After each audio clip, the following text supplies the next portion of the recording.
من فلق الظلمة أنوارا من أنشأ ليلا ونهارا dugsiga hoosada xiisare ee al-anwaar. Asalaamu calaykum waraxmatullaahi wabarakaatuh. daawada kusoo dhowo markale barnaamijkii taxanaha saynisyahanada. maantana waxaan falanqeyn doonaa caalimkii muslimka ahaa Qawarzimi.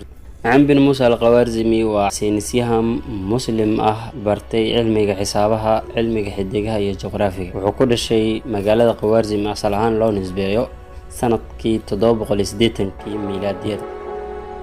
Qawarzimi inta badan noloshiisa wuxuu kusoo qaatay uu ku noolaa magaalada Baghdad, halkaas uu ka shaqayn jiray Baytul Xikma xilliga khaliifkii Cabaasiyiinta ee Maamun. wuxuuna kasbaday kalsoonida khaliifka, wuxuuna khaliifka u magacaabay inuu madax ka noqdo Baytul Xikma, wuxuuna u ballan qaaday inuu soo aruuriyo kutubo badan oo Greek ah kadibna uu tarjumo. Maxamed bin Muusa al-Qawarzimi waa qof cajiib ah, wuxuuna alifay kitaabkii caanka ah ee loo yaqaanay Kitaab al-Mukhtasar fi Xisaab al-Jabr wal-Muqaabala, kaasoo gogoldhig u noqday in la horumariyo maanta cilmiga aljabraha, waxaana loo tarjumay Laatiin qarnigii 12aad ee miilaadiga. qoraalada uu Qawarzimi waxaa ka mid ahaa tirooyinka Carabi Hindiyaanka ee hadda shaashada horteena ka muuqda iyo fikradii aljabraha ahaa, sida loo xisaabiyo badadka iyo muga shaxanada geometriga. sidoo kale wuxuu aljabra u isticmaalay oo ahaa qofkii ugu horeeyay isticmaalo inuu ku xaliyo arrimaha dhaxalka si waafaqsan shareecada.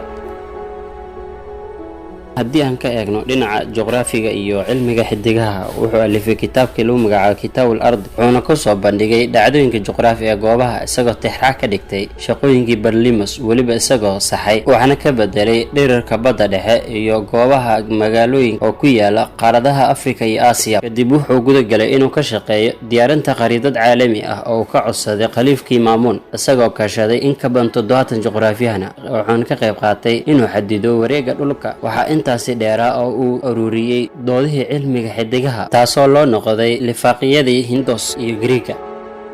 Maxamed bin Muusa al-Qawarzimi wuxuu ku geeriyooday magaalada Baghdad sanadii 850 miilaadiyada.